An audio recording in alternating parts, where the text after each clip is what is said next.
After a fantastic breakfast at the Hotel Indigo,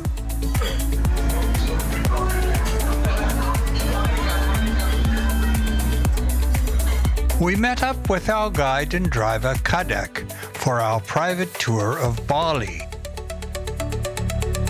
We paid 1,697,724 Indonesian Rupiah for the full-day private tour of the Bali area with lunch included.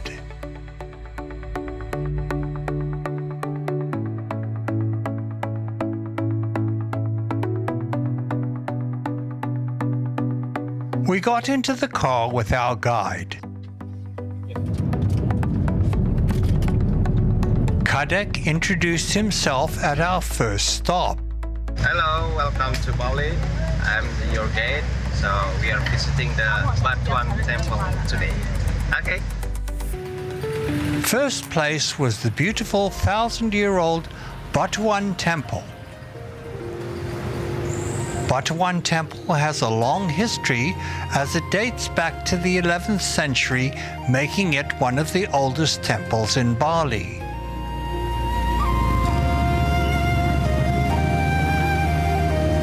First, we had to go to an adjoining building where we were provided with a sarong and traditional headdress, which one wears in the temple as a mark of respect. Then we entered the temple grounds. The temple's architecture features detailed stonework that tells stories from Hindu myths, ancient Balinese life, and local folklore. The carvings are not only decorative, but also provide insight into Bali's history and beliefs.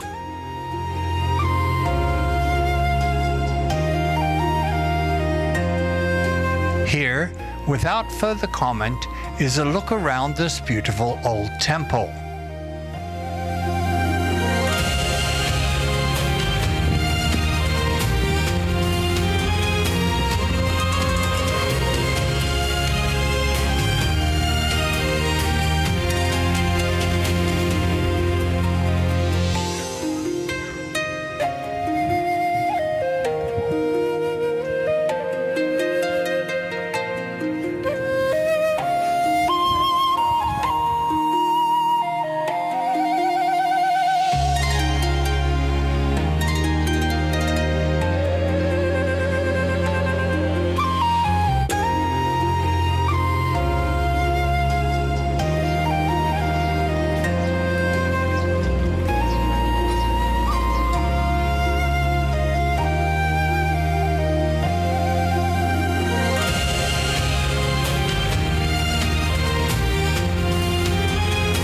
One of the well-known features of this temple is its golden doors.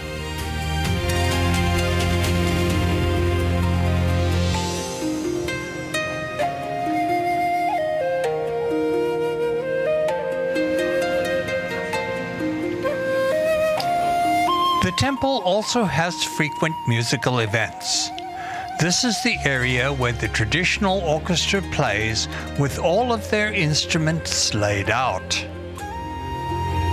You may have noticed that many of the statues at the temple were decorated with yellow or gold cloths or appeared to be wearing sarongs. This is because we were in Bali just days before the important Hindu Spirit Festival. As we drove to the next stop, we passed an entire street lined with Spirit Festival decorations. The next stop was the Satria coffee grove. The rich soil of Bali is ideal for growing coffee. We were shown some example coffee trees. They had a cage with Asian civet cats who eat the coffee fruit from the trees and then poop out coffee beans after digesting the husks. These balls of civet cat poop are highly prized as the coffee is supposed to taste better than ordinary coffee. This weasel coffee is roasted and sold at exorbitant prices. Frankly, I can't taste the difference. We sat down on some benches in a pleasant shaded area next to a pond and were served a tray of samples.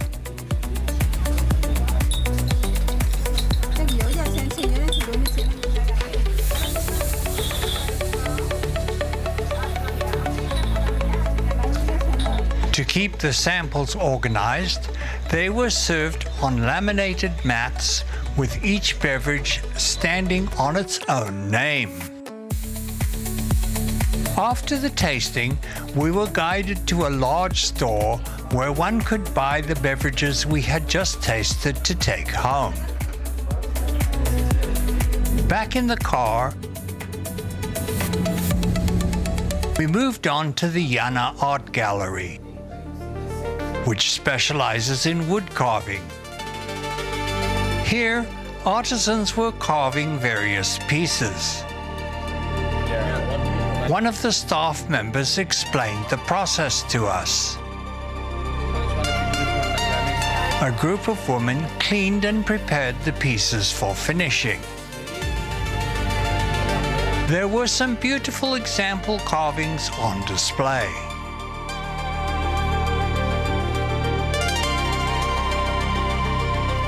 And an extensive gallery where one could purchase carvings.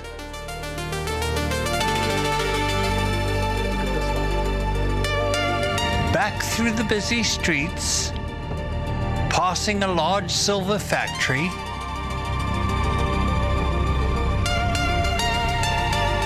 we moved on to the Tegenungan Waterfall. We walked through a market area,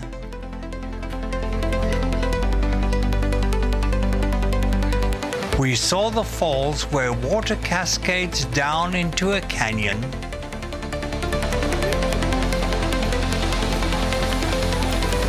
We walked down many steps to get a better view.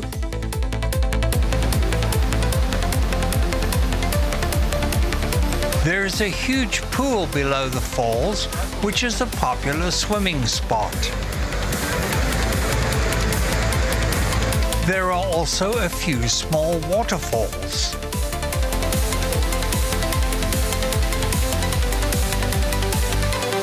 And shady pools for people to swim.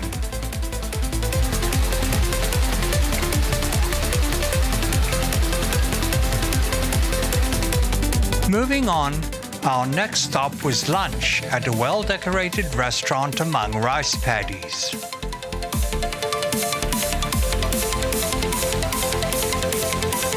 The rice paddies had been harvested just a few days before, leaving a muddy swamp behind.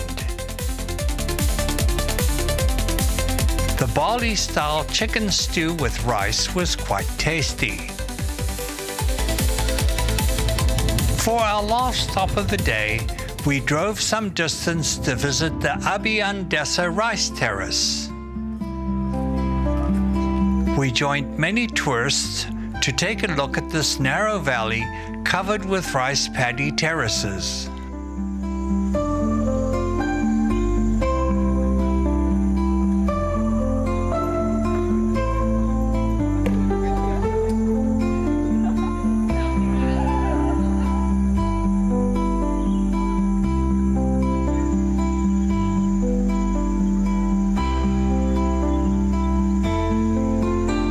A large swing with a red cape attached, which gave a very nice effect as someone swung out over the valley.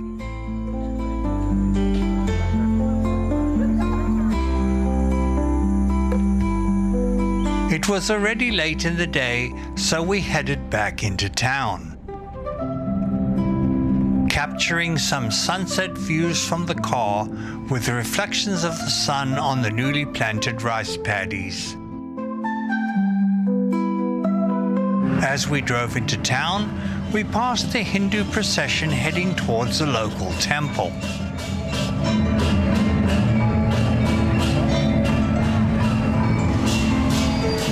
We went out for an enjoyable Indonesian supper of pork cutlets with noodles.